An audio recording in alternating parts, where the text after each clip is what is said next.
The strongest allies are the ones we often do not notice, and sometimes are the ones we don't want to notice.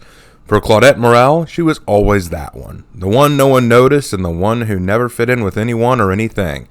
But in the fog, she is one of the strongest allies the survivors could have asked for. Welcome back to the fog, a world where what doesn't kill you is only biding its time. Things of beauty like trees, plants, and animals are all just agents of a far darker power waiting to trap you. However, in the eyes of one young woman, these twisted dark elements are beyond fascinating, and she is turning them to her advantage. Claudette was never like any of the other kids at school. She was different, and she knew it. While other kids might enjoy playing tag, playing soccer, or reading superhero comics, Claudette just wanted to play with bugs and plants. They were interesting to her. She found such joy in discovering the mysteries behind them. However, her passion for bugs, plants, and science did not help her in her grade school studies. Her teacher often claimed she had her head in the clouds, never focused on her work. She didn't pay attention like she should, and her grades were suffering. She didn't have any friends, and her social life was non-existent. Her mother and father argued about this often.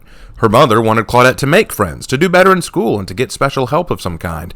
But her father was insistent that there was nothing wrong with Claudette. She was a special girl. She was a treasure, able to think about things differently than everyone else.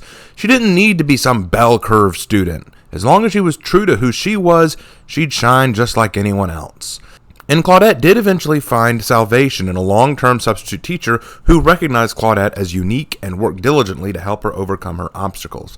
Her grades were improving, her school life was enjoyable, she was excelling, and it was because this new teacher had opened new doors for her and helped enlighten her on a different way of problem solving.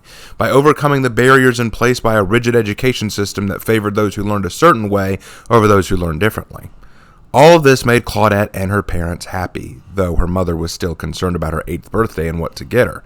Claudette always got dolls or jewelry or girly toys, but what she really wanted was something that appealed to her interest, and to her surprise and eternal delight, she was gifted with her very first science kit. Claudette went on to excel in school. She got excellent grades, but her social life never really climbed out of the trenches. As she grew older, she found social interaction through online forums under the online name Science Girl, where her knowledge of botany and insects came in very useful. She was given a scholarship to a prestigious university, and surely made her parents very proud in the process. But one night, after a long bus ride back to the city, she went for a short stroll through the woods, only to find herself in a world she'd never seen before, engulfed by fog, darkness, and an uncomfortable uneasiness. She had been accepted by the entity's realm, and here she would be trapped. But where many see the realm as a land of evil, darkness, and hopelessness, Claudette sees opportunity. Claudette was always good at not being noticed, and now with killers out to find her, she certainly can put that to good use. Moreover, the plants and trees survivors used to hide could probably be tools she could use to stay alive. And by teaching this skill to other survivors, Claudette has become invaluable to the other survivors as a saving grace. Now, I'll be honest here, I was never a big fan of Claudette's backstory. Unlike Meg or Dwight, who clearly went through some kind of large struggle or conflict that tested them as individuals, Claudette's struggle was overcoming academic issues, which I found very underwhelming, and that's partly because I had the same issue. Now, I'm no doctor or psychologist, but I'm willing to bet that Claudette has some kind of ADD at least.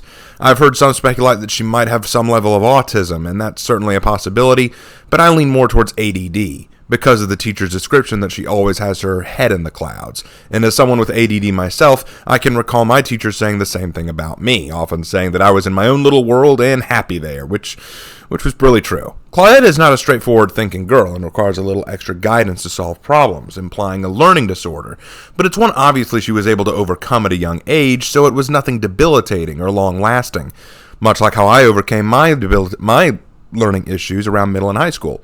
I also wasn't a big fan of the substitute teacher saying that the school, quote, favors those who learn a certain way over those who learn differently. Look, I took class upon class in my master's program to learn how to be a teacher, and every single one taught various strategies on how to facilitate learning through various means. It's true that some teachers, and indeed some schools, likely are more rigid or lacking in versatility, but the idea that schools are this way as a general rule is ludicrous. Now that said, I don't hate Claudette as a character, not at all. I feel a bond with her, as I too have ADD, and have always found interest in things few of my peers cared about. While my friends were all out talking football, NASCAR, and Call of Duty, I was doodling superheroes, writing short stories about knights fighting dragons, and picking up a toy sword and dueling imaginary goblins in the woods. I was a kid with a lot of imagination, and Claudette strikes me very similarly. She finds comfort in following bugs and picking plants. Her mind races with possibilities and imagines all kinds of ways to connect these two. While my mind geared itself towards the creative and imaginative, hers gears itself towards the scientific world, and there's nothing wrong with that. But you see, it isn't her academics or her special conditions that make Claudette famous in the Dead by Daylight community. Claudette is famous for having perhaps some of the most important and impactful perks of all the survivors. Let's go ahead and dive into her perks. Claudette's personal perks are empathy, botany knowledge, and self-care. Empathy allows you to see the auras of all injured or dying survivors within a certain radius of you. This is an excellent perk to help you track teammates in need of help or to tell you where the killer is. If the aura of the survivor is running sporadically, it means the killer is chasing them and you probably should stay away. But if it's moving slowly and carefully, they're hiding and in need of healing. A game-changing perk to be sure. Thanks to her knowledge of plants and her fascination with the plants of the entity's world, she can use her second perk, botany knowledge, which allows her to heal and use medkits far more quickly and effectively. But her most effective and famous perk is that, maybe even it's the most broken perk in the survivor's arsenal, is self-care. Normally, the only way an injured survivor could heal themselves is if they had a med kit. Otherwise, they would need to find another survivor to heal them. But self-care allows a survivor to heal themselves at a slow pace, whether they have a med kit or not. And considering that when Claudette reaches level 30, she can start unlocking this perk in the blood web, so all survivors can potentially get it, this means every survivor can potentially heal themselves whenever they like without a med kit. Now, granted, it's not foolproof. The self-care perk is slower than most med kits, and it does require you to stand still, obviously, but it provides an incredible advantage to the survivors that make most killers furious. But you know, that's who Claudette Morel is. She is the seeker of opportunity, knowing how to take advantage of any chance given. She sees the world in a way different than most others, and that difference makes her more valuable than most. So when wandering through the fog, take another look at the trees and bushes in which you hide.